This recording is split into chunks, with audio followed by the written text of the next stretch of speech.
ଧ୍ୟାନ ଓ ପ୍ରାର୍ଥନା ଜାନୁଆରୀ 3, 1914।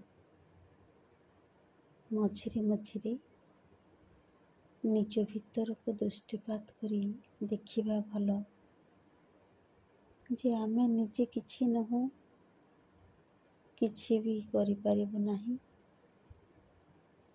କିନ୍ତୁ ପର ମୁହୂର୍ତ୍ତରେ ପୁଣି ତୋ ଆଡ଼କୁ ଦୃଷ୍ଟି ଫେରାଇବାକୁ ହେବ ଏବଂ ଜାଣିବାକୁ ହେବ ଯେ ତୁ ହିଁ ସବୁକିଛି ଓ ତୁ ସବୁକିଛି କରିପାରୁ।